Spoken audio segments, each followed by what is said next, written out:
Et c'est à tous, c'est Captain et je vous retrouve pour la critique de l'épisode 17 de Supergirl qui était consacré à Martian Manhunter et à toutes sortes de flashbacks. Je vous en dis plus après le générique.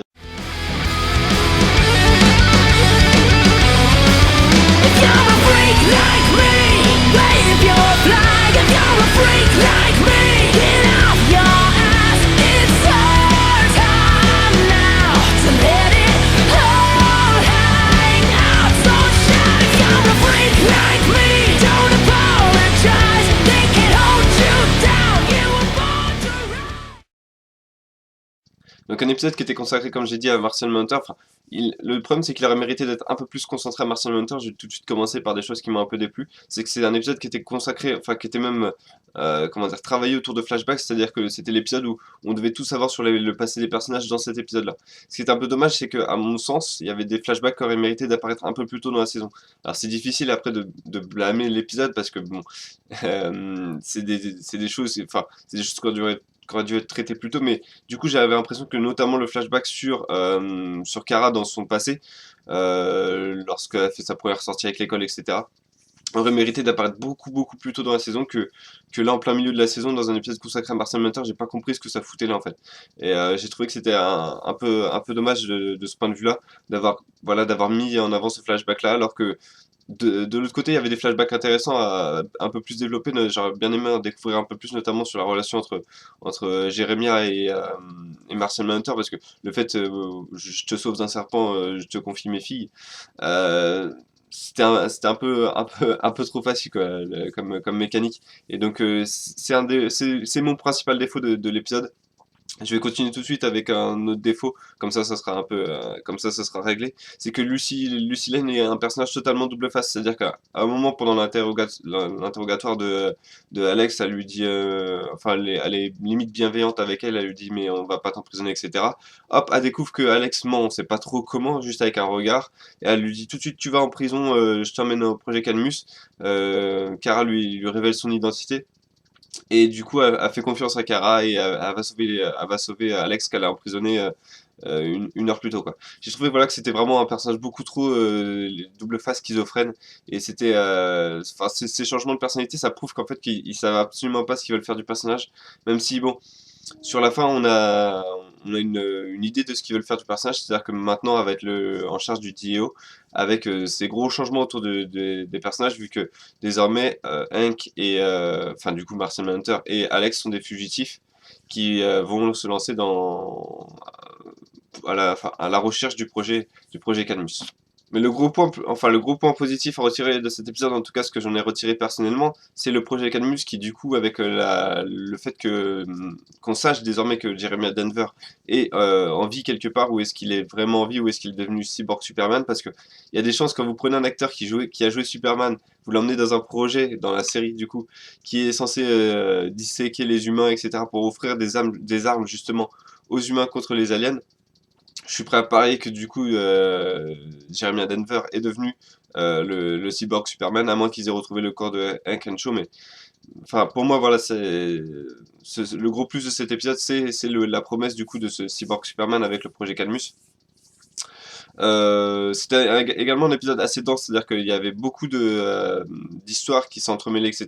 Comme avait pu le faire les premiers épisodes de la saison où enfin, j'avais pas l'impression de regarder un épisode de 40 minutes, mais plus d'une heure. C'était encore le cas pour cet épisode-là, avec donc il y avait l'histoire de Marcel Manhunter, enfin, du coup de Kara, de Alex, etc.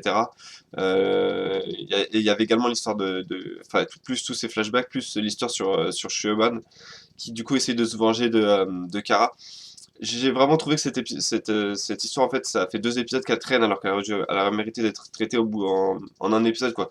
Que Shoban veut se venger, à foire parce qu'elle est découverte ou des choses comme ça. Hop, on découvre sa véritable identité. Là, j'ai vraiment trouvé que limite 3 épisodes sur sa vengeance, ça fait beaucoup trop. Et surtout, la façon dont elle est découverte, c'est parce que en tapant un email, elle a réussi, enfin, ils ont réussi à découvrir les données sur sa façon de taper, etc., sur la vitesse avec laquelle elle a tapé, et comparer ça avec Kara.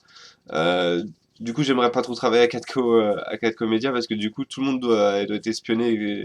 Tout le monde doit être espionné, ça va être un truc de fou. Tout le monde doit savoir comment, enfin, qui est quoi, est-ce qu'ils sont stressés vu la façon dont ils tapent. Enfin, c'était en plus une excuse un peu bidon, j'ai trouvé, pour découvrir comment elle avait usurpé l'identité.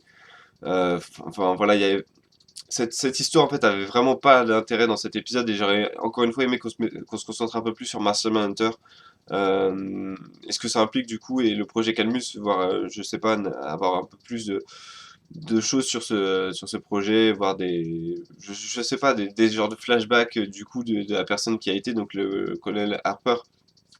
En entrant dans sa tête, peut-être que John Jones aurait pu découvrir voilà, des flashbacks sur où se trouve le projet. Enfin, voilà, des choses qui auraient mérité d'être un peu plus, qui auraient développé un peu plus l'épisode plutôt que d'avoir Shoban qui voilà, développe certes les futurs épisodes, mais du coup nuit à celui-là, à mon sens en tout cas. Donc en termes de notes, j'ai mis un 7,5 sur 10 à cet épisode. C'est un épisode assez plaisant. J'ai pas vu le temps passer en le regardant, malheureusement, il y a pas mal de trucs qui m'ont dérangé. L'histoire sur Shoban, notamment, les flashbacks, surtout sur Kara, j'ai vraiment pas compris ce que ce flashback foutait là. Et puis le personnage de Lucy Lane qui est vraiment trop schizophrène à mon goût. Par contre, voilà des points positifs et surtout des points d'avenir, parce que même si j'ai critiqué Shoban, elle devient Black Banshee. On a l'épisode également sur Flash qui arrive la semaine prochaine. Par contre, pas d'intrigue principale, ça commence à me faire un peu peur parce qu'on a 3 épisodes de la fin de la saison et on a toujours pas d'intrigue principale qui se pointe. Et du coup, bah, voilà, le projet Cadmus avec la promesse de Cyborg Superman. Et un épisode qui était voilà, assez dense, c'était assez sympa. Et puis des gros changements avec Lucy Lane en directrice du DIO et Hank et Alex en fugitif. Voilà, des points vraiment positifs à mon goût. Donc, je vous donne rendez-vous la semaine prochaine pour l'épisode 18 qui sera donc le World's Finest, qui est donc le crossover avec Flash.